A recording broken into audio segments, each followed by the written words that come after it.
अरे भक्त हमारे जगन्नाथ जी को क्यों बांध रहे हैं? आइए देखते हैं इस कथा में। नामदेव जी जो जगन्नाथ जी के बहुत बड़े भक्त थे, उनका प्रभु के चरणों में ऐसा मन लग गया कि हर समय ठाकुर जी को ही याद करते। बचपन में जब बालक गलियों में खेलते, तब नामदेव जी मंदिर की चौखट पर खड़े होकर बस यही निहारते कि कब मैं अपने प्राण प्रिय ठाकुर जी की सेवा कर पाऊंगा। इनके नाना जी जो थे, वो ठाकुर जी की बड़ी लाड़ चाव से सेवा करते थे। अब लाला नामदेव जो अभी नन्हे से बालक थे, नाना जी को देख देख कर अंदर ही अंदर सोचते कि अरे ये सुख मुझे कब मिलेगा, कब मैं अपने प्राण प्रिय ठाकुर जी की सेवा कर पाऊंगा। एक दिन रहा नहीं गया, बालक नामदेव अपने नाना जी से बोले, नाना मुझे भी सेवा लीजिए ना। नाना जी बोले, अरे लाला तू तो अभी बहुत छोटा है, थोड़ा बड़ा तो हो जा।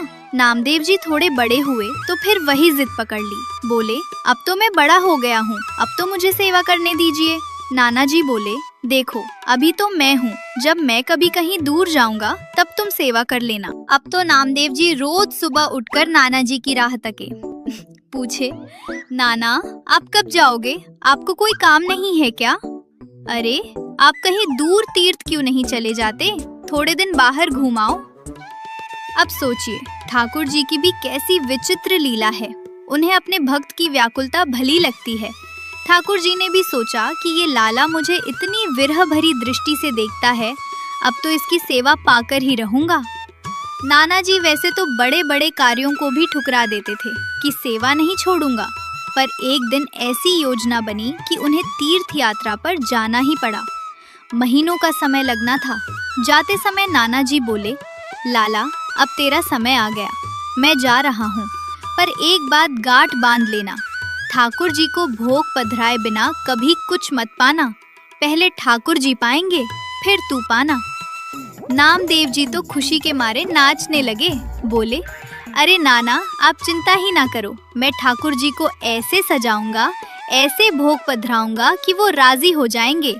मैं और मेरे ठाकुर अब हम दोनों खूब आनंद करेंगे। नाना जी चले गए। नामदेव जी ने सुबह स्नान किया, ठाकुर जी को बड़े लाड़ से नहलाया, केसरिया चंदन लगाया और फिर थाली सजा कर लाए। नाना जी ने सिखाया था कि बिना भोग लगाए पाना नहीं है। नामदेव जी ने थाली सामने रखी और हाथ जोड़कर बैठ गए। थोड़ी देर हुई, ठाकुर जी तो पाषाण की मूरत बने चुपचाप खड़े हैं। नामदेव जी बोले, अरे आप पा क्यों नहीं रहे, क्या भोग में कुछ कमी रह गई है? प्रभु कृपा करके पा लीजिए, देखो अगर आप नहीं पाओगे तो मैं भी नहीं पाऊंगा। एक दिन बीत गया, नामदेव जी ने अन्न का दाना नहीं पाया। दूसरा दिन आया, बालक की आंखें पथरा गईं, भूख से शरीर टूटने लगा, पर निष्ठा देखिए, जब मेरा ठाकुर भूखा है तो मैं कैसे पालूं? तीसरे दिन जब ठाकुर जी ने फिर भी भोग नहीं पाया तो नामदेव जी का धैर्य जवाब दे गया। वो बोले, लगता है आपको नाना जी की आदत लग गई है, उन्हीं के हाथ का पाते हो, उन्हीं के हाथ से राजी रहते हो। मैं बालक हूँ तो क्या हुआ,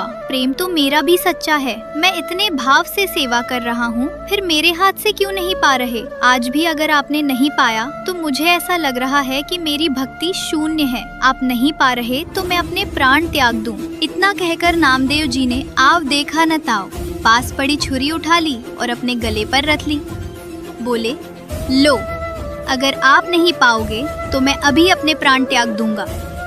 अब तो भगवान से रहा ना गया। जैसे ही छुरी गले को छूने वाली थी, साक्षात ठाकुर जी प्रकट हो गए।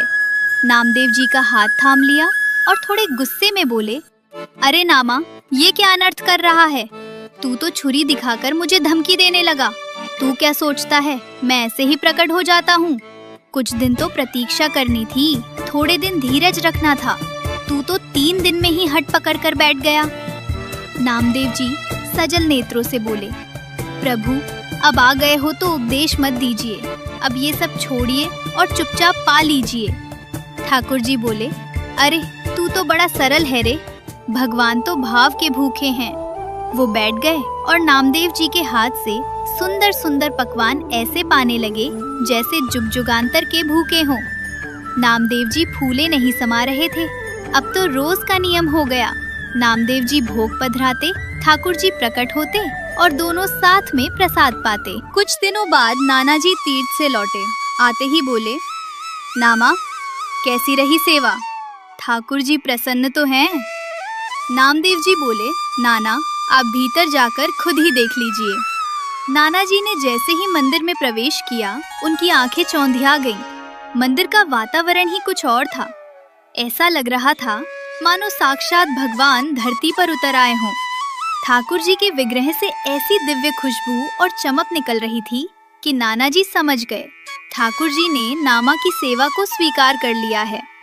अब तो नाना जी के मन में भी हलचल मच गई। दोपहर हुई। नाना जी ने अपने पुराने नियम अनुसार भोग पधराया, थोड़ी देर पर्दा लगाया और फिर थाली उठा ली।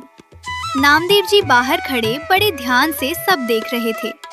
जैसे ही नाना जी ने थाली उठाई, नामा दौड़कर आए और बोले, अरे नाना, ये क्या कर रहे हो? नाना जी बोले, क्यों, क्या हुआ लाला? नामदेव जी बोले, अरे ठाकुर जी ने तो अभी पाया ही नहीं और आपने थाली उठा ली। कम से कम उन्हें आराम से पाने तो देते, इतनी भी क्या जल्दी है? नाना जी चकित होकर बोले, बेटा, भगवान तो भाव से पा लेते हैं, सामग्री तो वैसी की वैसी ही रहती है, यही तो नियम है। नामदेव जी बोले, नहीं नाना, मेरे साथ ऐसा नहीं होता। मैं जब भोग पधराता हूँ तो ठाकुर जी थाली की जितनी सामग्री है सब साक्षात पाते हैं, एक दाना भी नहीं बचता। नाना जी को अपनी कानों पर विश्वास नहीं हुआ। बोले, अच्छा ऐसी बात है, तो फिर आज तू भोग लगा, मैं भी तो देखूं कि ठाकुर जी कैसे पाते हैं। नामदेव जी ने थाली रखी और बड़े अधिकार से पुकारा, आ जाओ प्रभु, जैसे रोज आते हो, जल्दी आओ, आज नाना देख रहे हैं, देर मत करो, उन्हें भरोसा नहीं हो रहा। पर ये क्या, ठाकुर जी नहीं आए। मंदिर में सन्नाटा रहा। नामदेव जी ने दूसरी बार पुकारा, तीसरी बार पुकारा, पर आज तो प्रभु जैसे पत्थर हो गए थे। नामदेव जी समझ गए कि आज प्रभु फिर परीक्षा ले रहे हैं। नाना जी के सामने उनकी लाज दाव पर लगी थी। नामा की आंखों में आंसू आ गए। वो बोले, अच्छा तो आज सबके सामने मेरा अपमान करना चाहते हो? वो फिर से वही छुरी ले आए और अपने गले पर रख ली। बोले, अगर आप नहीं आए तो समझूंगा कि आपका प्रेम झूठा था। जैसे ही नामदेव जी व्याकुल हुए और छुरी चलने ही वाली थी, तुरंत ठाकुर जी का साक्षात हाथ प्रकट हुआ। प्रभु ने नामा की कलाई पकड़ ली। नाना जी तो बस देखते ही रह गए। ठाकुर जी थोड़े गुस्से में बोले, नामा, तूने बड़ा बढ़िया तरीका सीख लिया है, बार बार ये छुरी गले पर धरकर मुझे डराता है, मुझे धमकी देता है। अरे पगले, मुझे कितना कुछ छोड़कर तेरे पास दौड़ना पड़ता है, तू समझता ही नहीं है। पूरे ब्रह्मांड का बोझ मेरे सिर पर है, कहाँ कहाँ से पुकार आती है, सब कुछ देखना होता है, पर तू तो अपनी जिद लेकर बैठ जाता है। नामदेव जी बोले, अरे अब मुझे क्यों सुना रहे हो, मैं तो आपकी सेवा करना चाहता हूँ। अगर आप नाना जी को दर्शन नहीं दोगे तो वो सोचेंगे मैं झूठ बोल रहा हूँ। जल्दी से नाना जी को भी दर्शन दीजिए। नाना जी ये सब देखकर सुध बुध खो बैठे। उनकी आंखों से आंसू बहने लगे। जिस ठाकुर की सेवा में पूरा जीवन बिता दिया, उन्हें आज साक्षात बोलते और नामा से लड़ते देख नाना जी खुशी से भर गए। नामा ने अपनी जिद और सादगी से साक्षात प्रभु को प्रकट कर लिया था।